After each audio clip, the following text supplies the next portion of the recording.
என் இயேசுவுக்கு சொந்தமான அன்பு பிள்ளைகளே, உங்களை சந்திப்பதிலே நான் மிகுந்த மகிழ்ச்சி அடைகின்றேன். இன்று நமது தாயாம் திருச்சபை வழிபாட்டு ஆண்டினுடைய புதிய வருடத்தை சிறப்பாக கொண்டாடுகின்றது. எனவே கடந்து வந்த பாதைகளை திரும்பி பார்ப்போம். கடந்த ஆண்டு முழுவதும் இந்த தாயாம் திருச்சபை எண்ணற்ற வாசகங்கள், புனிதர்களுடைய விழா என்று நமக்கு ஒவ்வொரு நாளும் வழங்கி நம்மை ஆன்மீகத்திலே வேரூன்றி வாழ்வதற்கு துணை செய்திருக்கிறது. அதற்காக இறைவனுக்கும் திருச்சபைக்கும் மனதார நன்றி கூறுவோம். இதோ பிறக்கின்ற இந்த புதிய ஆண்டு, இந்த வழிபாட்டு ஆண்டானது நம் ஒவ்வொருவருக்கும் ஆன்மீக வளர்ச்சி கொடுக்கவும், ஆன்மீக ஆற்றலை வளர்ப்பதற்கு துணையாக இருக்கவும், ஆன்மீகத்தினால் இறைவனை நாம் அதிகமாக நெருக்கமாக சென்று அவரை அனுபவிக்கவும் நான் உங்களுக்காக இந்த ஆண்டின் தொடக்கத்திலேயே இறைவனிடத்திலே ஜெபிக்கின்றேன். எனவே பிரியமானவர்களே, இந்த புதிய வருடத்திலே தாயாம் திருச்சபை திருவருகை காலத்தை தொடங்குகின்றது. இந்த திருவருகை காலமானது 4 வாரமாக பிரிக்கப்பட்டிருக்கிறது. இந்த 4 வாரத்திலே நாம் என்ன செய்ய வேண்டும்? ஏன் இந்த திருவருகை காலம்? இதனுடைய அர்த்தம் என்ன? இதனுடைய வரலாறு என்ன? ஏன் நாம் கொண்டாடுகின்றோம் என்றெல்லாம் சில குறுகிய கருத்துக்களை உங்களோடு பகிர்ந்து கொள்ள நான் ஆசைப்படுகின்றேன். திருவருகை காலம், இதை ஆங்கிலத்திலே சீசன் ஆஃப் அட்வென்ட் என்று சொல்லுகிறோம். இந்த அட்வென்ட் என்ற ஆங்கில வார்த்தையானது லத்தீன் மொழியிலே இருந்து வருகிறது. லத்தீன் மொழியிலே இதற்கு அட்வென்டஸ், அதாவது கம்மிங், தமிழிலே இதை வருகை என்று கூறுகிறோம். எனவே தான் திருச்சபையானது இதை திருவருகை காலம், சீசன் ஆஃப் அட்வென்ட் என்று சிறப்பாக கொண்டாடுகின்றது. இந்த திருவருகை காலத்திலே கிறிஸ்தவர்களாகி நாம் ஒவ்வொருவரும் இயேசுவினுடைய வருகைக்காக தயாரிக்க வேண்டும். தவக்காலத்தில் நாம் செய்கின்ற தபம், செபம், ஒருத்தல் போன்ற முயற்சிகளைப் போன்று இந்த திருவருகை காலத்திலும் செபத்திலும் தபத்திலும் நம்மையே நாம் தயாரிக்க வேண்டும் என்று கூறுகிறது. எப்படிப்பட்ட தயாரிப்பு? ஏன் தயாரிக்கிறோம் என்றால், இயேசு கிறிஸ்து மனிதனாக இந்த உலகத்திலே பிறந்த ஆண்டை பெருமகிழ்ச்சியோடு கொண்டாடுவதற்கு நாம் நம்மை தயாரிக்க வேண்டும். இரண்டாவது, அந்த இறைமகன் இயேசு மனிதனாக நம்மோடு வாழ்ந்து இறுதியிலே அவர் உடலையே கொடுத்து நமக்கு ஒவ்வொரு நாளும் உணவாக கொடுத்து கொண்டிருக்கிறாரே, அந்த உணவை உட்கொள்ள தயாரிப்பு நிலையிலே இருக்க நம்மை தயாரிக்க இந்த திருவருகை காலம் உதவியாக இருக்கிறது. இறுதியாக இயேசு கிறிஸ்து 2ஆம் முறை வரப்போகிறார். அந்த 2ஆம் வருகையானது உலக அழிவாக இருக்கும். அந்த அழிவிலே இயேசு கிறிஸ்து நீதிபதியாக வருவார். எனவே இதை அறிந்து கொள்வதற்காக இந்த திருவருகை காலமும் நமக்காக கொடுக்கப்பட்டிருக்கின்றது.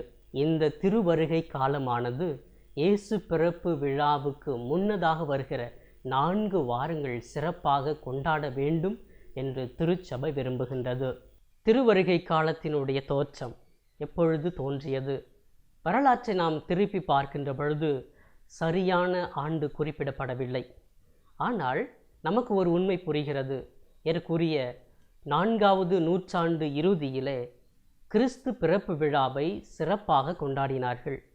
காலப்போக்கிலே இந்த கிறிஸ்து பிறப்பு விழாவை கொண்டாடுவதற்கு தயாரிப்பாக நவம்பர் 11ஆம் தேதியிலிருந்து கிறிஸ்து பிறப்பு விழா வரை அந்த வாரத்திலே வருகின்ற திங்கள், புதன், வெள்ளிகளிலே தவக்காலத்தை போன்றே தபம், செபம், ஒருத்தல் செய்து தயாரிக்க வேண்டும் என்று சொல்லி திருச்சபை வலியுறுத்தியது. அதன்படி அவர்களும் கடைபிடித்தார்கள் என்று வரலாறு கூறுகிறது. இதையே காலப்போக்கில் திருச்சபையிலும் கொண்டாடத் தொடங்கினார்கள். ஏறக்குரிய 7 வாரங்கள் ஒரு தயாரிப்பின் வாரமாக கிறிஸ்து பிறப்பின் தயாரிப்பாக திருச்சபையில் கொண்டாடப்பட்டது. 6ஆவது நூற்றாண்டு இறுதியிலே திருத்தந்தை 7வது கிரகோரியார் இந்த 7 வாரத்தை குறைத்து 4 வாரங்கள் திருவருகை காலங்கள், இந்த 4 வாரங்கள் சிறப்பாக திருச்சபையிலே கொண்டாட வேண்டும் என்று அறிக்கை வெளியிட்டார். அதன்படிதான் இன்றும் நாம் நம்முடைய ஆலயங்களிலே இந்த திருவருகை காலத்தை 4 வாரங்கள் சிறப்பாக கொண்டாடி கொண்டிருக்கிறோம். இப்படி திருவருகை காலமானது பல உருவங்களை பெற்று இன்று சிறப்பாக நாம் கொண்டாடி கொண்டிருக்கிறோம். இந்த காலகட்டத்திலே, இந்த திருவருகை காலத்தில் நாம் என்ன செய்கிறோம், எப்படி கடைபிடிக்கிறோம் என்று நாம் அனைவரும் அறிந்த ஒன்றுதான்.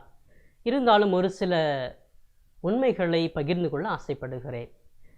இந்த திருவருகை காலத்திலே நாம் பயன்படுத்துகின்ற ஒவ்வொரு செயல்களும் பாரம்பரியத்தின் மூலமாக நாம் பின்பற்றுகிறோம். அவர்கள் அந்த தப காலத்தை போன்று திருவருகை காலத்தை ஜப தப வாழ்க்கையிலே ஈடுபட்டார்கள். நாமும் இப்பொழுது கூட ஜபம் செய்கிறோம், தபம் செய்கிறோம், ஒருத்தல் முயற்சி செய்து இந்த திருவருகை காலத்தை சிறப்பித்து கொண்டிருக்கிறோம்.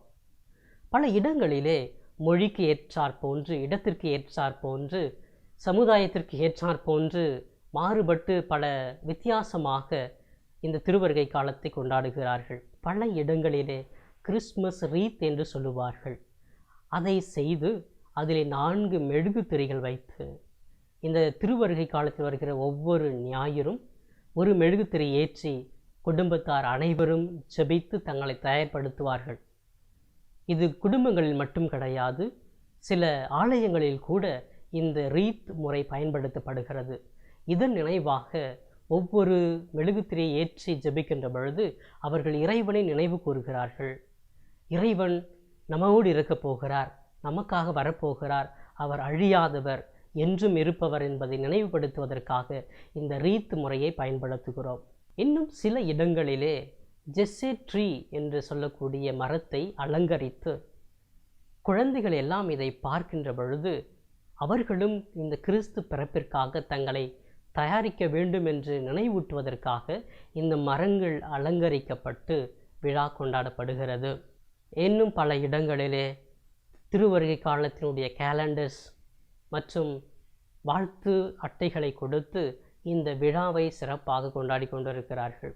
திருவருகை காலத்திலே மக்கள் அனைவருமாக சேர்ந்து ஜெபித்து தியானித்து, இயேசு இந்த உலகத்திலே என்னுடைய இல்லத்திலே உள்ளத்திலே பிறக்கப் போகிறாரே, அதை நான் கொண்டாடுவதற்காக என்னையே தயாரிக்கிற காலம்தான் இந்த திருவருகை காலம் என்று நினைத்து நாம் ஒவ்வொருவருமே சிறப்பான முறையில் தயாரித்தோம் என்றால் இந்த கிறிஸ்து பிறப்பு விழா உண்மையான மகிழ்ச்சியை நமக்கு கொடுக்கும்.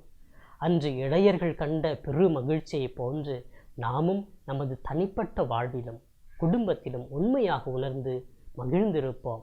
எனவே இந்த கிறிஸ்து பிறப்பு விழாவை உண்மையோடு மகிழ்ச்சியோடு கொண்டாட நம்மை தயாரிப்போம். இந்த காலங்கள் நமக்கு உதவியாக இருக்கும். இறைவன் நம்மை ஒவ்வொருவரையுமே நிறைவாக ஆசீர்வதிப்பார். ஆமேன்.